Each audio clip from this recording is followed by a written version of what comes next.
This is a song I wrote many years ago about my first wife. It was called something else. It was just I don't know. Okay, it was called I Love You.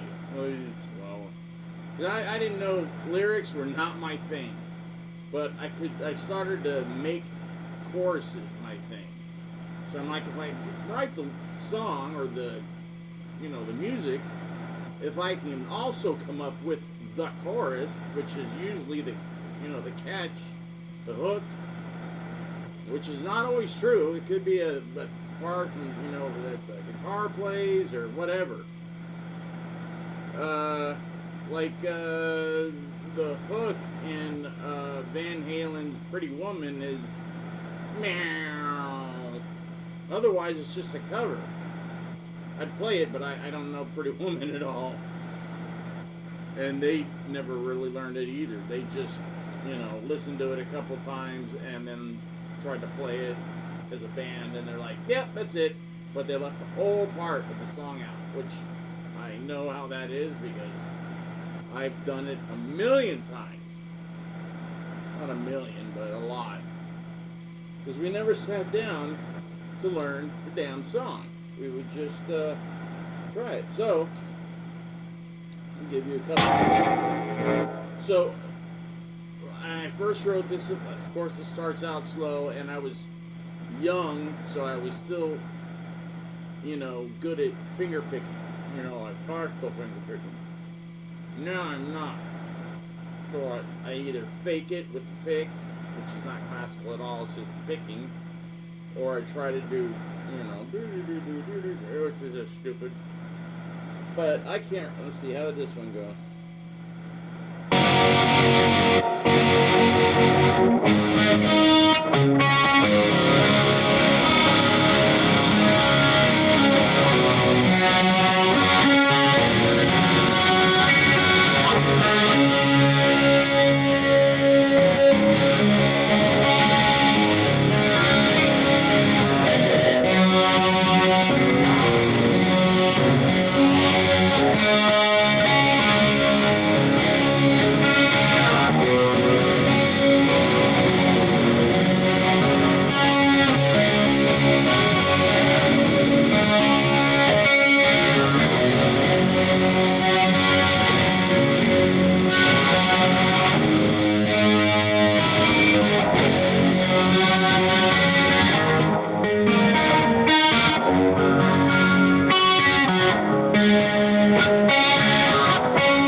Okay, so when I recorded it a few times, and then I found this singer. He wasn't like a wow. He was from like, I don't know, the Midwest somewhere. His name was PJ, and he was out here with a drummer and a bass player. But me and Tony, my bass player from Trick or Treat, were trying again, see if we could recapture something, because Trick or Treat had the chemistry, the magic. Within 3 shows, we were selling out the friggin' Troubadour. People were standing out around the corner. I'm like, holy crap, because we had never had that. You know, we got close with Stiletto, and Stiletto sucked. But we just became one of those party bands that, man, we were okay. And we looked pretty cool, except for the other guitar player. He was an idiot. He sounded like an idiot. He played like an idiot, and he looked like an idiot. Sorry, Kip, but it's true. It was true. I don't know what he looks or does. Apparently now he's a different person and is all into Jimi Hendrix. When at the time he was all into Eddie Van Halen, because every solo was this.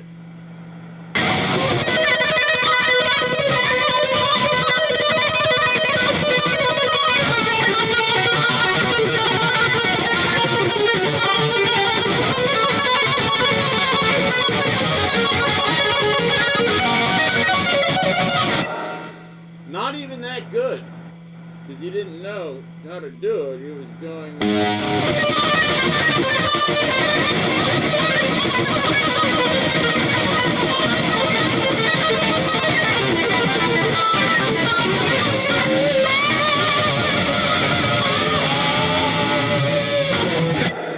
This stupid crap, and I'm like, oh my gosh, because I said, listen. There's certain songs I gotta play the solo to. The other ones you can do. But I didn't know he was that bad. And the thing is, he came with the drummer. You know, the drummer said, you know, he's my roommate. You know, he's got a you know, Marshall Stack and a friggin' Charvel guitar. I'm like, well, he can't be that bad. Turns out it wasn't a Charvel. It was a knockoff with a Charvel sticker. What's this? See, I put the friggin' Allen Wrench thing. I'm putting them on all these guitars, so I don't have to search around for crap every time I have to adjust these things. It drives me nuts, because I've got like 100 and something wrenches that I've, you know, picked out of the that guitar place to buy me somewhere. I'm not gonna point it. You don't know which direction I'm pointing anyways. But I go there like every couple of weeks or whatever, and I figured out, because I'm like, hey, you know, they used to keep the gate open, but then they started getting broke into, and it's not just the guitar place. Guitar place is the first few buildings on two different things. 2 different sections. The rest is like, I'm not going to say what, because I don't want people figuring it out, but there's other companies doing things. And one of them opens up at like midnight, and then they have their trucks start leaving at a certain time. And I'm like, because they've got a gate, and I tried every code in the world to get in, nothing. But if you just, you know, the guy leaves and the gate starts closing, and you just get there, it stops, opens back up. And they pretty much know, oh, there's that guy. But you see, if I was in like a dumpy car with a, you know, like a truck with trash, you know, like a, because there was a guy that was hopping the fence and then dumping, literally dumpster diving. I can't dumpster dive because if I got in, I couldn't get out because I'm disabled. It'd suck. Once I was in there, I'd have to wait for someone to come, and they're like, "What are you doing? Why is your car sitting there running?" Well, I got in here, but I can't get out. I did it twice, but I brought a friend, and he pulled me out. But now that the time is so crazy that nobody will go with me, so I only can pull, get one of those picker things and pull it out, and I have my cane and I can yank stuff out. So I have got hundreds of these, all different sizes, but I got, I need those two. I need the one for this, the one for that. So now I got them on 4 guitars. Got them on the Rhodes Ghost, I like to call it, and not because he is in another world, it's because it's a white guitar. It's not like his black one, it's white, so it's the Ghost. Well, this one, that Ibanez friggin' thing that I gotta get that fixed, I keep forgetting about it. I put it on that Kramer hot rod one that's over at my cousin's. I gotta bring that back because it's ready to go. Just any one that I really, use. Because my cousin was watching a video, and this guy said, if you like have Floyd Rose string and you hate changing them, the easy way is thread it backwards. So you put it in backwards, and you put it in down. You don't have to cut anything off. You just boop, and then it's doesn't, have to be clip it off, and there you go. And then you just tighten her up. Nope. Because Floyd Rose knew that when you cut it, and it says you cut it right here, so you still have the thick winding, and then when you shove that in there and tighten it, that helps it from popping out. Otherwise, it just will eventually slip out. But if you're like a player like him, and he just, he'll play.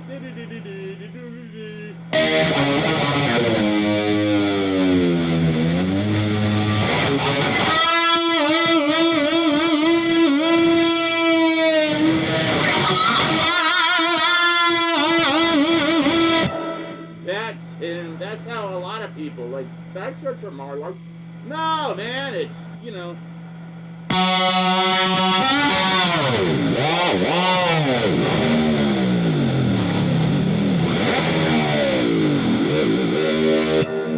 the first time I went to see Van Halen, and I was close, and not only was I close, I had binoculars, so I was like, nah. And I watched how he did it, because I'm like, how does he make it growl? That's how you make it growl.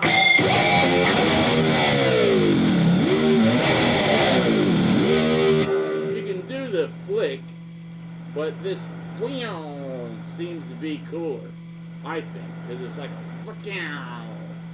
it's like a gun. Like from like the spaghetti western, I don't know. So there you go, and the.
notice on the album when Tony Iommi goes meow for Mob Rules, that was Mob Rules, just in case you couldn't tell.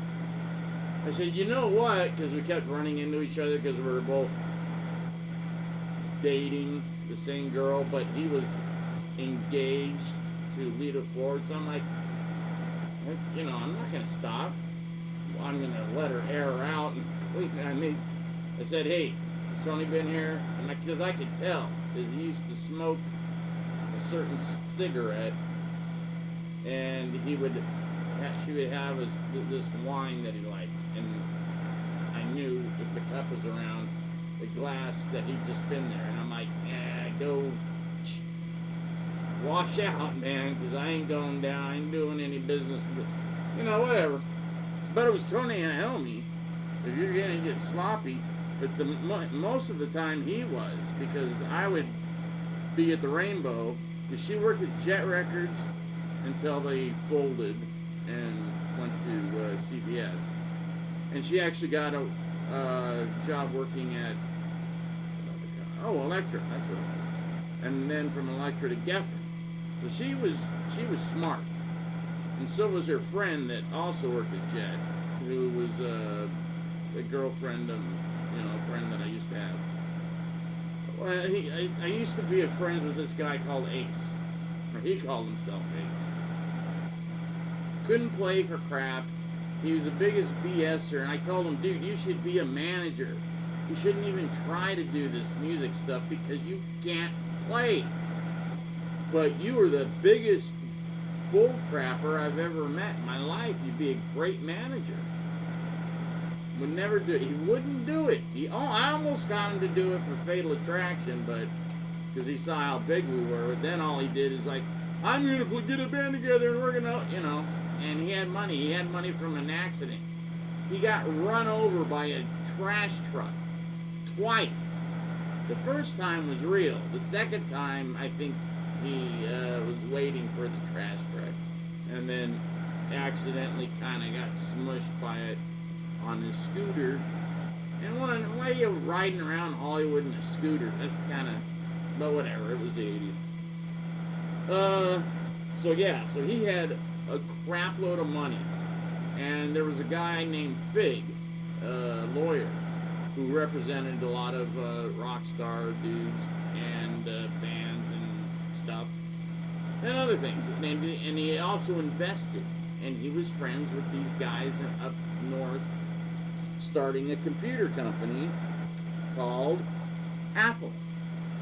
So when everybody that got a big settlement, he'd say, let me do you a favor and take 10% or 20 or 15, something like that, and invest it in my friend's company. And if it doesn't pay out for you, I will give you your money back. And everybody go, okay, well, can I get it in writing? Absolutely. So my friend, who has never worked a day in his, well, no, he did work. He worked at that place called Oz. A-A-A-A-A-H. Because our S, because, you know, bands would sell their records there, you know, if they weren't on a real label, like Motley Crue did. And, you know, weird stuff. It had a bunch of